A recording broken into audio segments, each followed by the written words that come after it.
Welcome back. I'm delighted to be joined by Liam Duffy, who is a strategic advisor for the Counter Extremism Project. You very recently read, not read it before, wrote a report which got quite a lot of attention, Western foreign fighters and the Yazidi genocide. So I saw it being shared quite a lot on Twitter and other social, quite a lot of media attention. The first place I wanted to start with, obviously you focus quite a bit on Westerners. I've never really got my head around how did so many Westerners actually end up joining ISIS? It's what, 700 from Britain, 1,000 from France. These are insane numbers. I can't understand how it happened. I can't understand why it wasn't like a national scandal. Oh, well, it was a lot more than 700 from Britain and 1,000 from France. So it was higher than that. Well, you're right. You can't really get your head around why it's not a national scandal. I think I'd be inclined to agree that we haven't really faced up to why and how that happened in any meaningful way. Especially in Britain. I think like other countries in Europe have made more of an effort to truly understand, get to the bottom of it, because it is, I'll come back to why I think this happened, but we did kind of like just move on from it a little bit, even though when you think about it, when you think about around 1,000 of our citizens going to join a group that we knew everybody could see was kind of, imperialistic, was conquering territory in the Middle East, was pornographically violent towards civilians and the people in its territory and opponents that it was fighting as well. How did that happen? Why did that happen? Why were so many people so attracted by such an apocalyptic and violent, brutal vision? And there's a lot of questions unanswered on that. And the answers that we did come up with are really, really inadequate. And actually, that was one thing.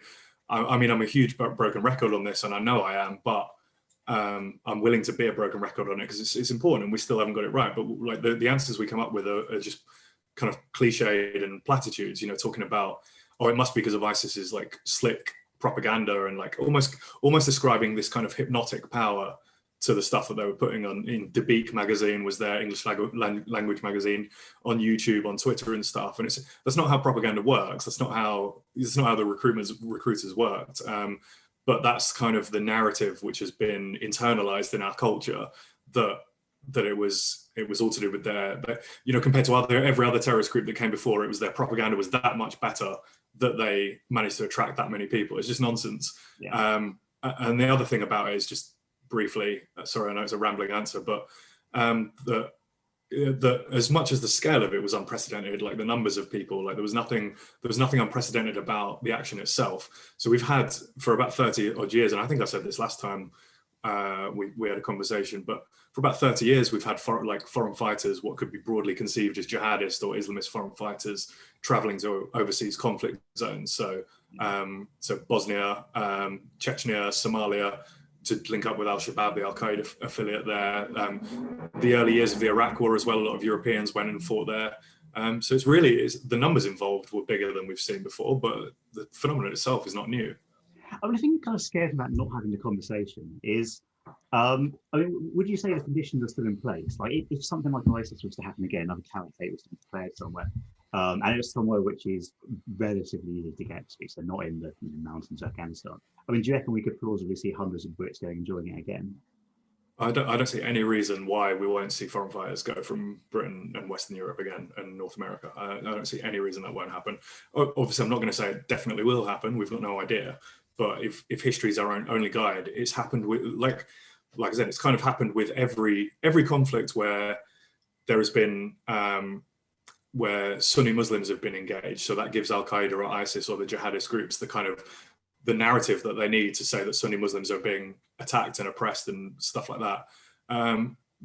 Anytime that's happened, the people have gone from this country to fight in those wars or those battles. So I think it would be really silly and foolish to say that can't happen again or won't happen again. And the ISIS phenomenon was just a flash in the pan. And really, again, we can come back to this, but I mentioned that Belgium and France in particular have actually made a bit more of an effort to understand what happened in terms of their numbers of foreign fighters, because they were by far the biggest contributors to ISIS in terms of their citizens out of Western Europe.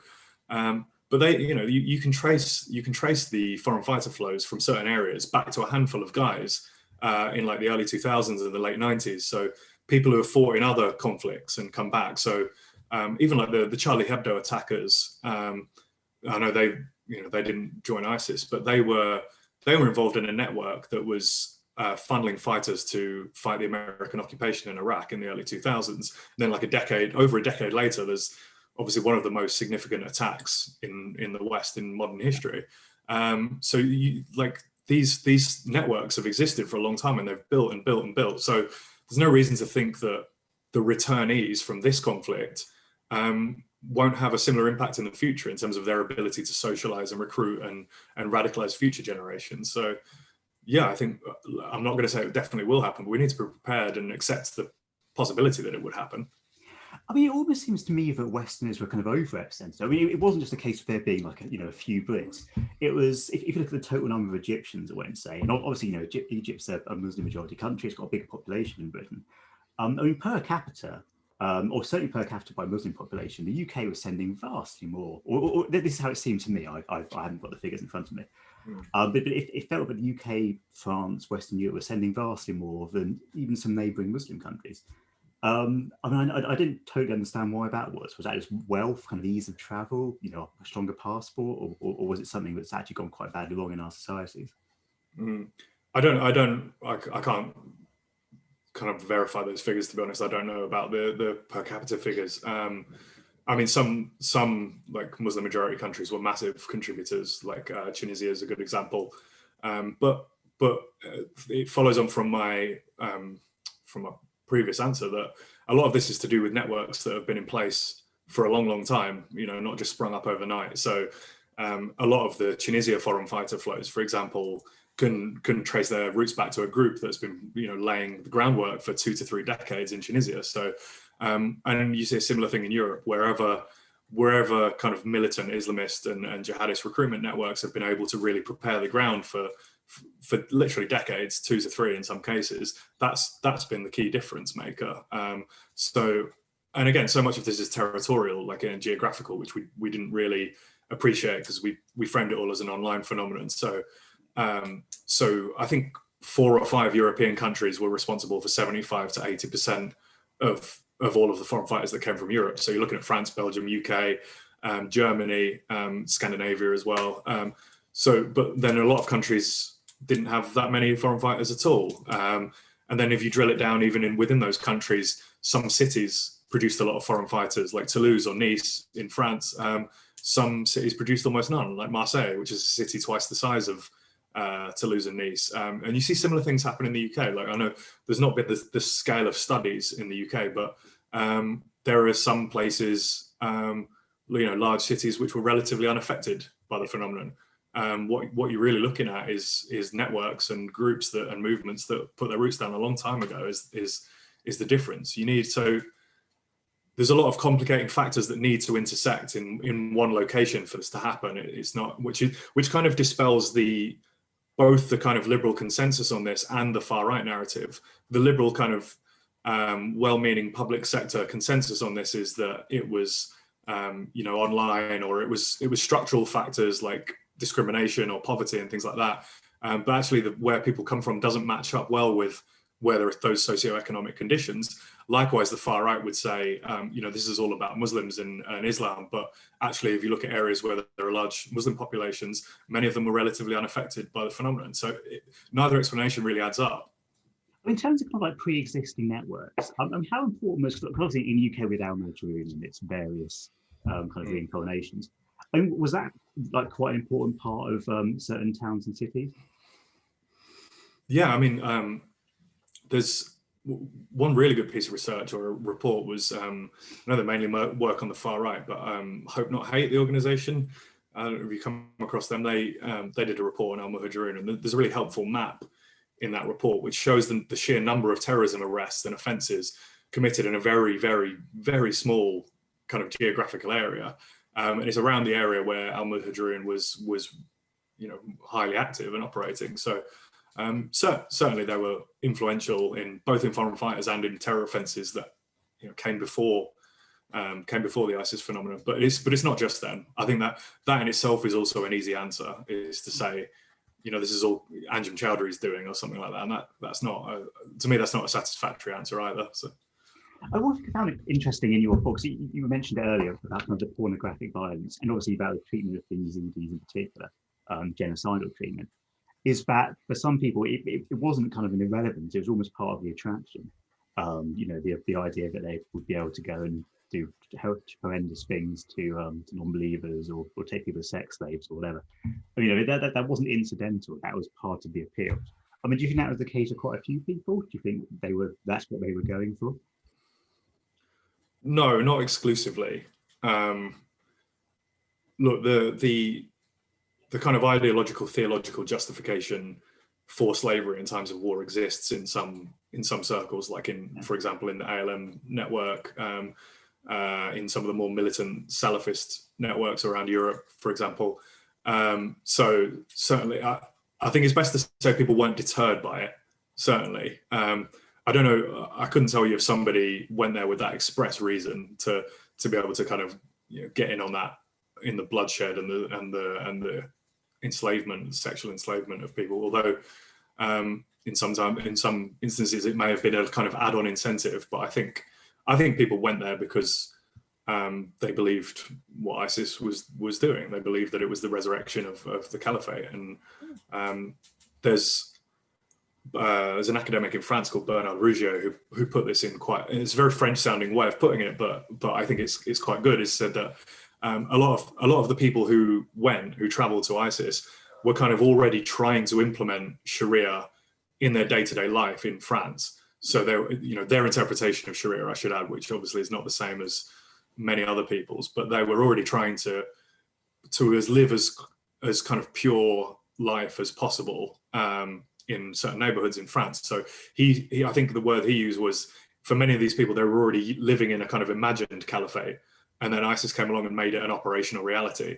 So it went from having that imagined caliphate and implementing it as closely as possible to, oh wow, this organization has actually resurrected the caliphate as a hugely significant event for people who believe in that. So I think that's that. And you can see that that's reflected in the statistics of foreign fighters as well, is that huge spikes came from all over the world, not just Europe, from all over the world in the 2 to 3 months after the Caliphate Declaration in June 2014.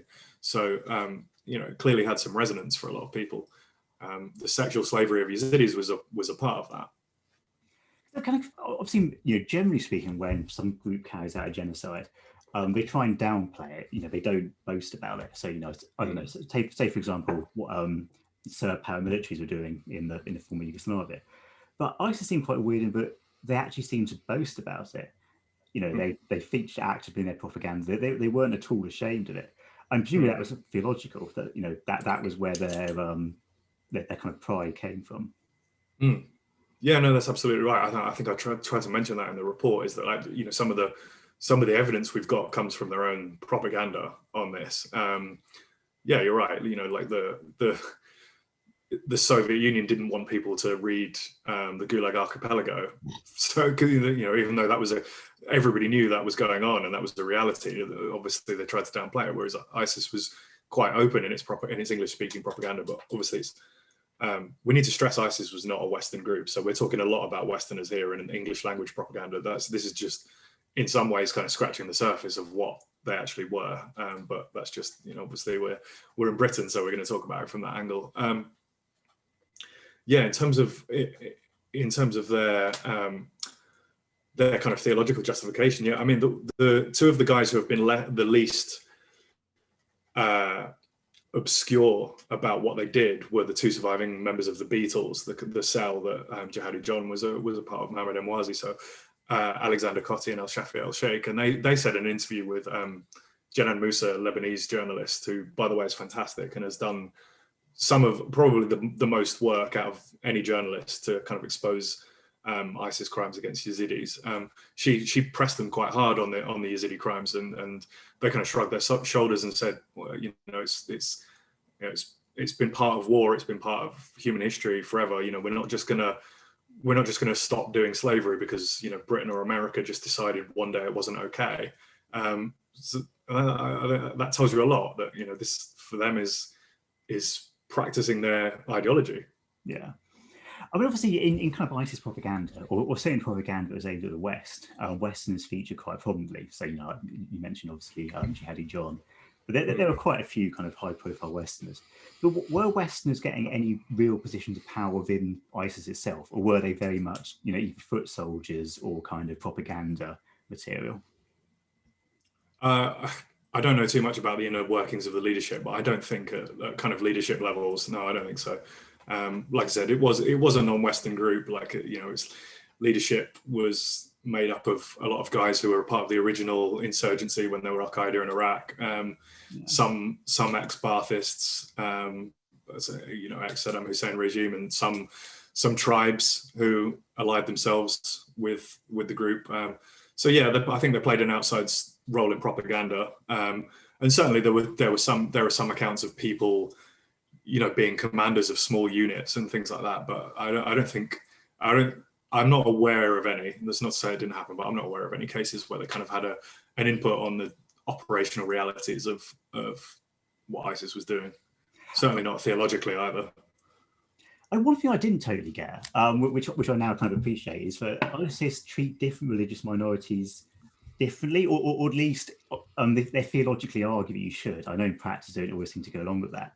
But there's a big kind of divide between the people of the book, which I think is Christians and Jews, and kind of polytheists, so actually the Yazidis in that category. I mean, is that a divide which is really honoured in practice, or is it just some kind of airy stuff their theologians waffle on about? I mean, could there be a case of like Christians living not happily under ISIS, but vaguely safely if they pay there's a tax you have to pay? I think. Yeah. Well, it did happen. I mean, they did. I mean, that's how they viewed Yazidis is key to what happened to the Yazidis, and Yazidis religious practice is the reason that they were targeted specifically in a way that other groups weren't. So yeah, this is crucial, and this is why they treated the Yazidis in a way. And I'm not saying they treated other minorities well at all, but this is why the Yazidis were treated in the most kind of ghastly and dreadful ways imaginable. So yeah, you're right. So the Yazidis kind of practice a pre-Islamic faith, and this is why Tom Holland, the historian, has kind of got interested in the Yazidis, because he was doing research on the birth and origins of Islam, and he came across this kind of this religious community and their worship of like a peacock angel and stuff like that, and it's kind of very kind of mystical, kind of takes some elements of different faiths in the region. But so ISIS, before they attacked Sinjar, put a lot of time and effort into understanding, scripturally, according to their ideology and their religious doctrines, how were they to treat Yazidis? And the answer they come up with was that, like you said, they were polytheists. They practice a pre-Islamic faith. So on Judgment Day, on the apocalypse, when that came, I know this sounds absolutely insane to us in our kind of Western secular life, but they truly believe this stuff. When the apocalypse comes, they'll be made to answer for the existence of the Yazidis on the Day of Judgment.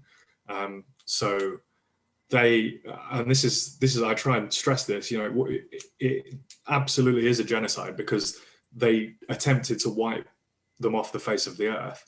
So it was an attempt to destroy the Yazidi population, stop it from existing, but also an attempt to defile and demolish individual human beings. So it's on both levels. So, with the men, sorry if you're going to ask more questions about this, but I think it's relevant to the ideological question, the theological question.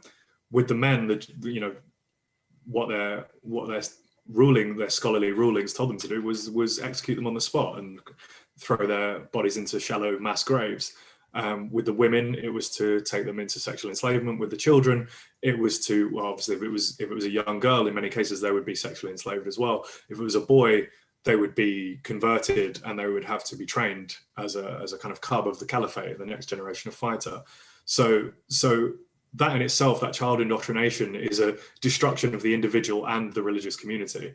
It's making sure no future Yazidis will exist by making sure they convert to ISIS's ideology, but also just the sheer unrelenting destruction of a human body that they committed to the women and young girls that were in their captivity. So yeah, for me, that's everything. The Yazidis' faith is everything, and that's why they were targeted and it informs exactly how they were treated. Obviously, that varies from captor to captor, but you know, they didn't just make it up the way they were treating them. They you know, they put kind of, as grim as it sounds, they put effort into it and to understand what they were supposed to do and how they were supposed to treat them.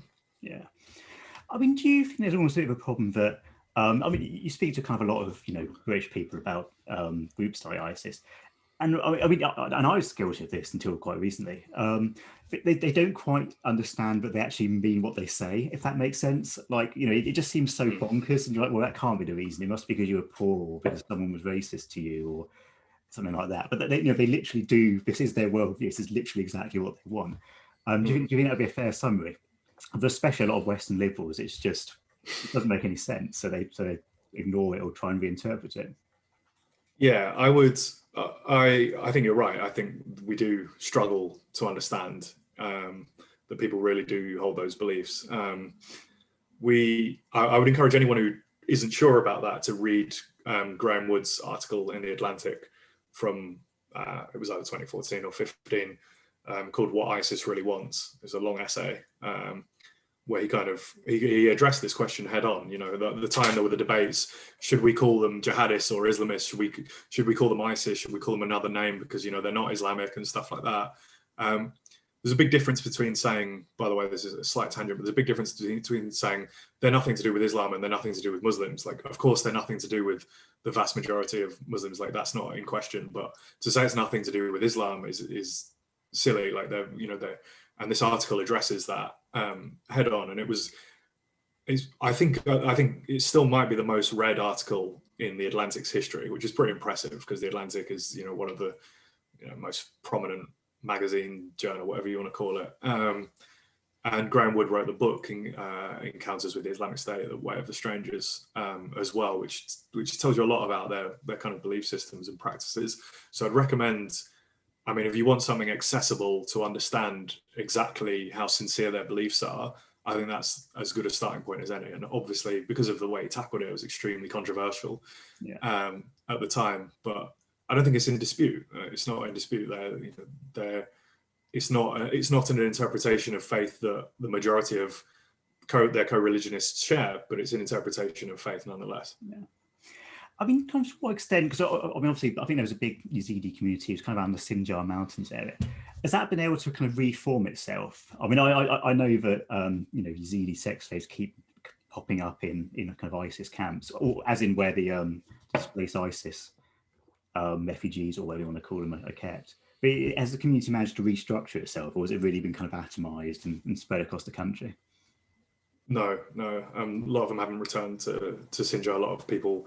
I think it was 200,000 at one point. I think it might be lower than that now, but a large number of people live in internal displacement camps, or IDP camps, in Iraq, in the Kurdish territory in Iraq, I think.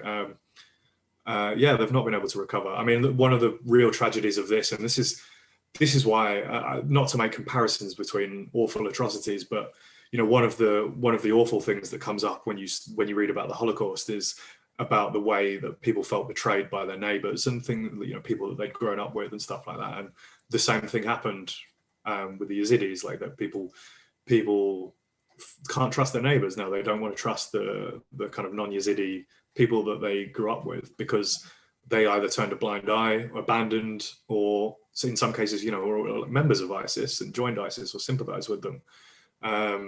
So that's a massive kind of psychological trauma for Yazidis that's not going to be got over quickly. And I'm sure you will have wanted to get onto this, so we can expand on it. But I mean, the contrast between what the plight of the Yazidis, which is barely covered in the outside world now, and like the situation they're living in now, and some of the Westerners who joined ISIS, who are, in my view, being celebritized.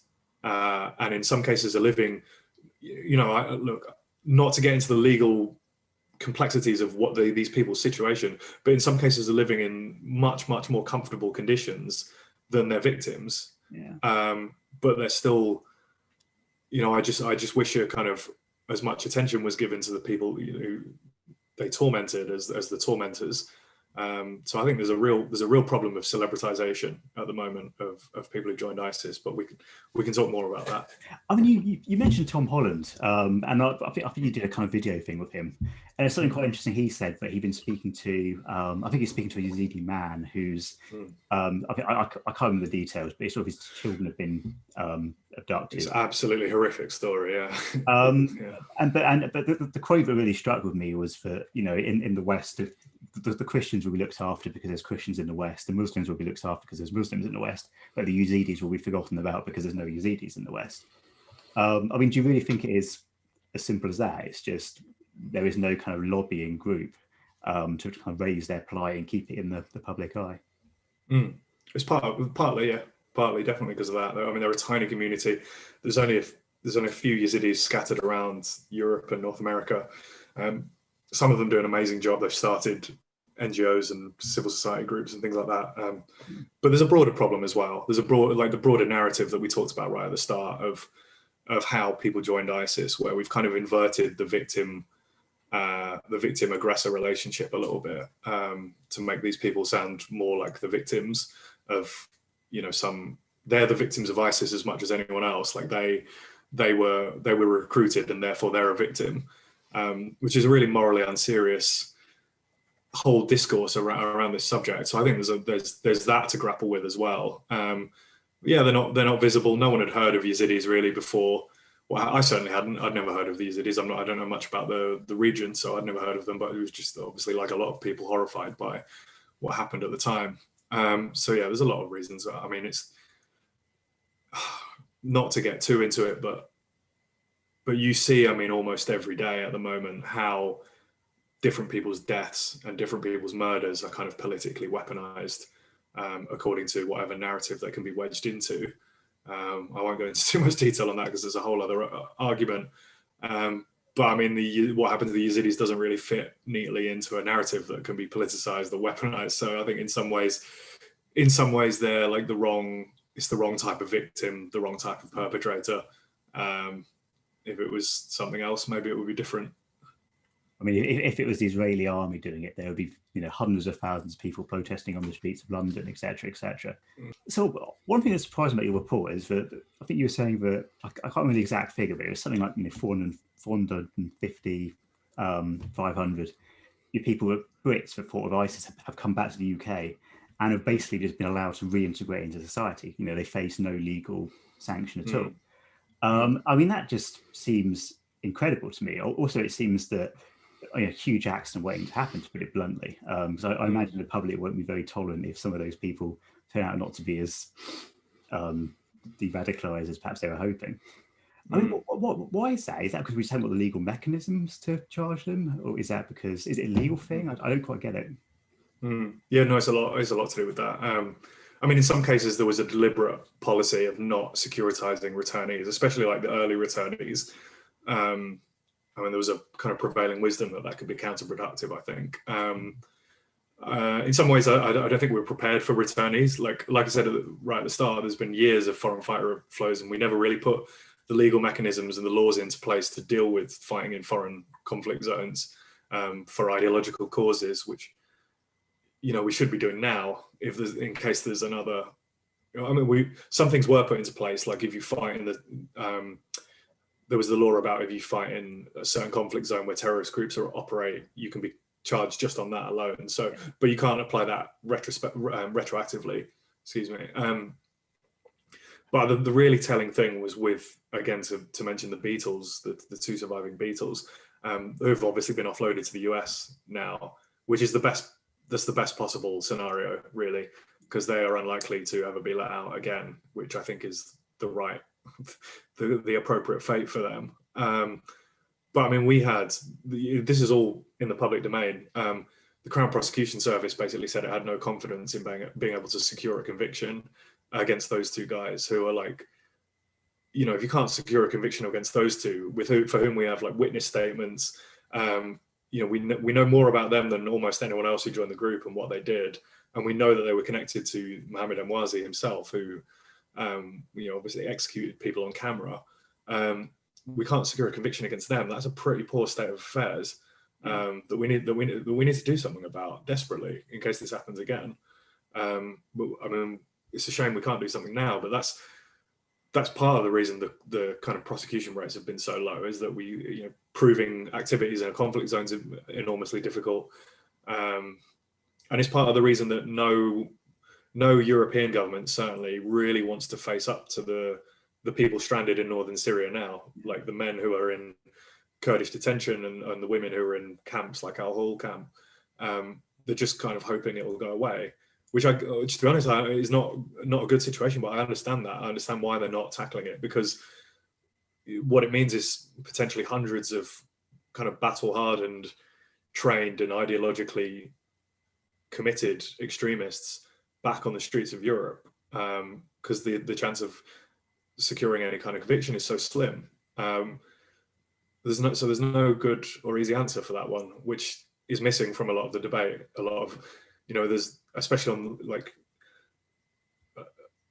the question of Shamima Begum just becomes like a complete inferno online every time that comes back up, and no one really wants to face up to how complex that is in terms of like morally complex, legally complex.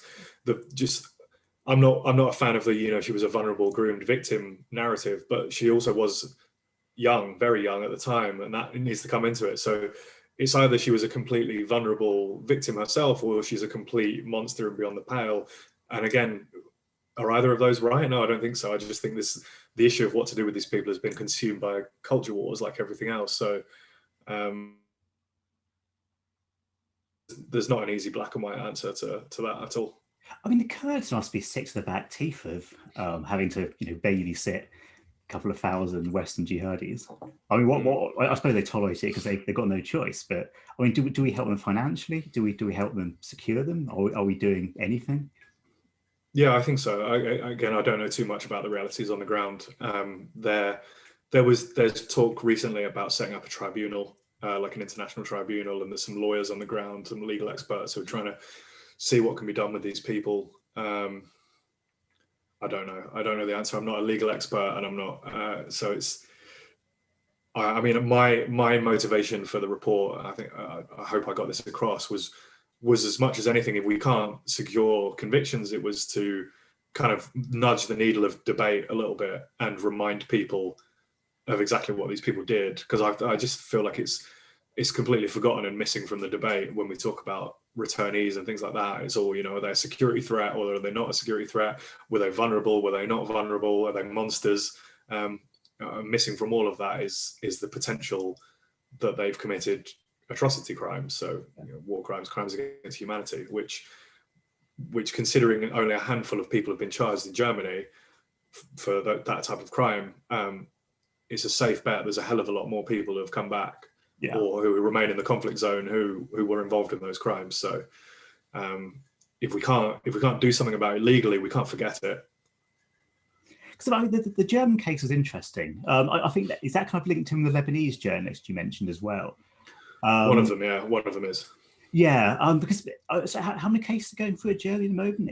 It's not very many, I don't think so. No, it's 5 in total, 4 Germans and 1 Iraqi, off the top of my head. The Iraqi citizen was married to one of the German women who's on trial, and that's the other notable thing about it, is that all of the Germans charged are women, like young women as well, in their 20s or early 30s. So so it's only a handful, whereas 6,000 people joined this group. So to say that only a handful of people were involved in this, or all the other ones that were involved in it happen to have been killed in battle, is not. You can't really believe that, given the extent of the crimes. It was sort of like I'm missing footage from the BBC when I think it was BBC, it might have been Vice, when Mosul fell and they're kind of also imprisoned ISIS guys, and they were all saying they were cooks, and it became like a bit of a running joke within the Kurdish forces. I mean, that's another thing about this whole thing, is like there's not an ounce of repentance from any of these people. Yeah, there's either some of them are trying to say they were never really that into it, or they were just cooks and stuff like that. Not one of them has shown any kind of personal responsibility. They are like Tuba Gondal, Londoner, a woman from London who traveled, like tried to say that she was manipulated and she was brainwashed online and stuff like that. Others like Begum have said the same. But then others who can't get away with that, usually because they're a bit of an older male, for example, will say, "Oh, I was a cook or an engineer." Not one of them has shown any personal responsibility for this. The only people who have shown personal responsibility are the two surviving members of the Beatles. And they've got nothing to lose. Yeah. So they're never going to see breathe free air again. So they've been quite open about it. And like I said, they kind of justified slavery. So they're not been repentant, but they've not shied away from their involvement in what this group was doing. So we've not seen. This is the frustrating thing when the debate kicks off every time. Is we're seeing these narratives that are being bought, but we're not seeing any responsibility or hint of repentance. I mean, the prosecution rates are just incredibly low. It seems. I mean, almost. I mean, if you say 4 or 5 people in Germany out of what? How many went? I mean, several hundred, and presumably several hundred have returned. I mean, it almost feels like for a section of civil society, it's sort of being treated as a misguided gadget. You screwed up, you shouldn't have done it, but you were young and you were naive, and let's not worry too much about it, kind of thing. Mm. And I don't understand how that's either from a security perspective, how that's acceptable, or as you were saying, from a moral perspective, because obviously there are victims of all this, and most of the victims aren't Westerners, so we tend to forget about them, but Iraqis and Syrians. So I don't understand how it's become a kind of an acceptable moral position to take. No, nor do I. But it has. There was a video that went around on social media a few days ago of a French female jihadi, and she put it in exactly those terms that you said. Like she said, people make mistakes. Some people go to India for a year and they don't like it. We came here and I didn't like it, and I want to come home. It's just, but I can kind of countenance that they're going to come out with that stuff, but the idea that these kind of narratives get accepted by ourselves as well is I can't accept that. And I can accept, I've said this before, like I can accept that some of these people might need to come home, and I can even accept that it might mean them going free if they're repatriated. I can't accept them being celebritized in this way, like they were just like a rock star who had a bad period with drugs or something and is on the rebound. Like that's not what this is. This is even Westerners who are not involved directly, in crimes against prisoners of war or captives, Yazidis and things like that. Even Westerners who were not involved in that. This wasn't a victimless crime. Yeah. Just the act of traveling there meant that you were involved in for all the national debate and stuff that we have about like colonialism now. This was a colonial project in every sense of the word. So it's not a victimless crime, even if you just went there and stayed indoors the whole time. Whose house were you living in at the very least? I assume that was a Syrian or Iraqi's family before you lived there. So it's really disappointing the way that narrative. Like you were saying earlier, I mean, obviously with most genocides, the perpetrators generally try to deny it. So you can say, well, I don't know anything about it. But I mean, if you're living in ISIS territory, presumably you must have had some idea because it features so heavily in their propaganda. Or if you travelled over from the UK, there's probably a fairly good chance you knew about it because A, that the ISIS were reporting it, and B, the Western media is reporting it. So you can't really plausibly say you didn't know what was going on. Yeah, no, you can't. And some of them have tried. Some of them have tried. I mean, I made this point recently in a talk that I did, and I almost feel like it's really cheap, and I don't like making it. I'm not proud of making this point, so forgive me. But I really, really struggle to see that if thousands of people went from like Western Europe to join, like a neo-Nazi or white supremacist group in like Eastern Europe or something, or the Balkans, and ended up committing war crimes, or even if we don't have evidence of their specific involvement, was clearly attracted by a group that was openly committing war crimes. I don't think we would be having these debates in the same way. And I hate making these comparisons between different forms of extremism and ideology. I don't think it's helpful 99 times out of 100, but we just wouldn't. This wouldn't be the debate. We would be like, there would be moral kind of disgust at what they've done. Yeah. And I'm not saying there should be kind of apocalyptic moral disgust at all of these people, but we shouldn't be celebritizing and minimizing them. One thing that struck me as just kind of like bonkers was obviously there have been some Brits who went out to fight with the YPG against ISIS. So both kind of Brits of Kurdish origin and some kind of volunteers, former soldiers, that kind of thing. And a few of them were arrested when they came back to the UK. And I think in one case he got quite far into prosecution. I think the mistake that individual made was they were photographed PKK stuff, and that then kind of undermined their case. But it just seems mad that you've got the security forces cracking down on people fighting against. I mean, I realise that the YPG are linked to the PKK, and it's obviously, it's not black and white. But it just seems mad that some of them were facing legal action, and some of the actual ISIS people are facing nothing. I just can't get my head around it. Yeah, I mean, I can understand it from the point of view that like it's not ideal to have lots of people going overseas to just fight in random war zones. Like that's not good. But I'm not comfortable. I mean, you have to make a moral distinction here. You have to. Like, there's a huge moral distinction between, and this is part of a wider problem about like how when it comes to terrorism and extremism, like we repeat these mantras about like how we need to tackle all forms of extremism and stuff, which yeah, to an extent is true, but like we just flatten all analysis under that kind of that narrative. So you need to make a moral distinction between what motivated the people and yeah, I mean, getting them done on the same terrorism legislation that should be used against people who join an actual, kind of genocidal terrorist organization is, yeah, it doesn't seem right. And I say that as somebody who's not really followed too closely what cases have been brought against people who fought on the Kurdish side. So I don't want to say too much because I don't know as much about it. I mean, with the camps, so obviously these are kind of quite big prison camps that the Kurds are running. I mean, I totally get the Western countries want nothing to do with them because our legal system isn't prepared or isn't ready to deal with them. So for a safety point of view, we'll just strip them their citizenship if you can, try and do everything you can just to keep them out of the country. But presumably there's a massive security risk in the sense that, you've got several thousand battle-hardened jihadis all in the same place. You can see how that could go wrong if there's a prison uprising or something. I mean, is there not more pressure from the Kurds and the Iraqis for us to deal with it? I'm surprised how tolerant they're being, to be honest. No, I'm sure there is pressure to deal with. There's pressure from the US. The US government is imploring European states to take their citizens home, which is understandable from the US perspective, because the US could prosecute people with a lot more ease than European countries. And obviously the US has people on the ground more than any other country in the region. So I can understand their nervousness about leaving that many ISIS fighters there. The Iraqi government is charging some of them, but there's big concerns over due process and human rights. I mean, from what I hear, again, I've not followed too closely, but from what I hear, some people are kind of being sentenced to death after trials that last a few minutes and things like that. So that's not an ideal outcome for all of this either. But again, it also comes back to this not being a Western group. There's a lot of people there who are not Westerners. Yeah, I don't know what the solution is to that. It's pretty horrific situation.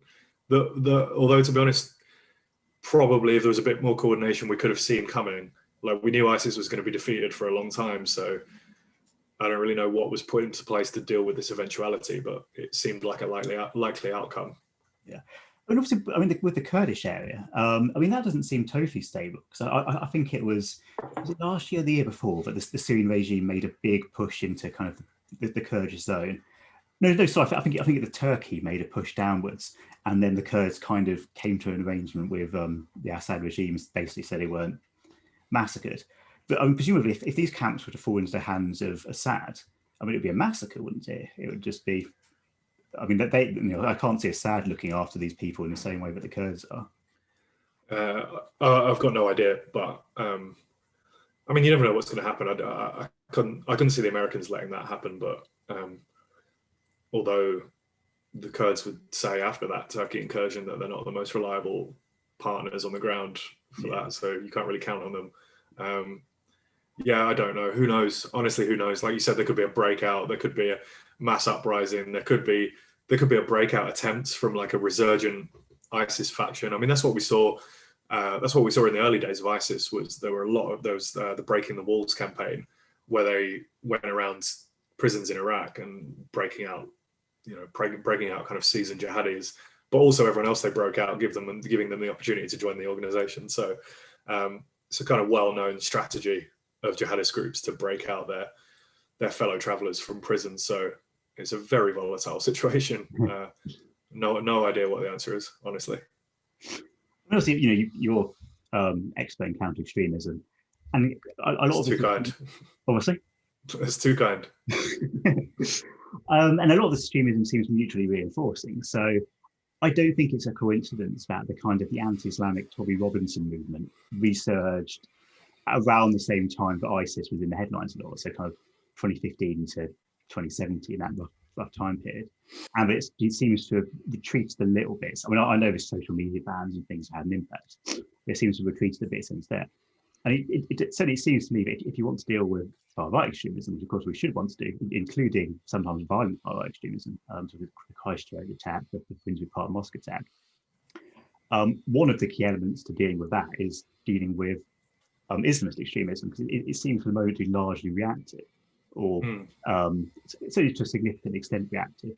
But there are some people, the criticism of the Prevent program, for example, which I've just never good. I mean, the Prevent program seems incredibly mild to me, to be honest. And I just don't understand why kind of liberal progressives can't see that, if you don't crush this, do you know what's going to happen? You're going to get the far right. It's just, as soon as night follows day. No, it makes perfect sense. No, I agree with you. Look, I think there are economic and cultural reasons for far right extremism as well. But certainly, I mean, like look at Le Pen in France. Like would they be as popular if France hadn't had the experiences of terror? Like they've been hit more than anyone else in Europe, horrifically. So it's not just that there's, like you said, you kind of were getting at this, but it's not just that like Islamist extremism or jihadist terror exists. It's that they're able to capitalize on a seeming, like an apparent inertia, like an unwillingness or inability to really confront Islamist extremism. And I mean, even with Trump, like one of the really popular things he did was call out Obama for not being willing to call ISIS, and it wasn't ISIS, was it? It was about radical Islam, which personally I don't agree with him on. Like I prefer making the distinction with it being a political ideology. But yeah, even with people who, were not kind of conservatives in any way, like were kind of agreed with Trump on that. But you've got to speak openly about these threats and these ideologies. So yeah, it creates a massive vacuum for not very nice people to move into. And there's a huge fear on the left in general about giving ammunition to the right that stops liberals and progressives from saying certain things and condemning certain things, because they don't want to be seen in any kind of proximity to things that the right is saying. But actually their unwillingness to condemn certain things gives more ammunition to the right than anything else. So I mean, that's a whole other issue as well. But yeah, I think if they were a little less nervous about giving ammunition to the enemy, giving ammunition to the right, and a little more just kind of straight talking, we'd be in a bit of a better position. But like I said, there are other bigger factors that are also impact the far right as well in the West. I mean, just one last question. It's a bit of a curveball, but I was kind of reading some of the accounts of Uyghurs who are being held in, or were held in detention centres in China. It seems absolutely horrendous. It's probably the biggest human rights abuse currently ongoing. I mean, how has that played into the jihadi narrative? Are you seeing these groups take an interest in China more, or are they still very focused on kind of the West and Russia, the kind of the Christian powers? Not something I know a great deal about, but there's an analyst, Canadian analyst called Lucas Weber, who's written a few times about China and jihadi propaganda. So if anybody follows him or wants to check out his Twitter, I think he's written about it on his Substack. Some pretty good analysis. But I I mean, just looking maybe not just at jihadis, but Islamist groups in the West, I'm still inclined to think that they are not as successful at capitalizing on what's happening with the Uyghurs in China as they are with like Western alleged or real or perceived Western abuses.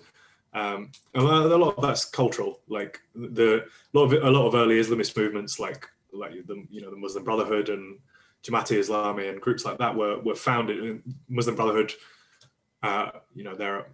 Some of their ideology informed the creation of Al Qaeda and modern jihadism.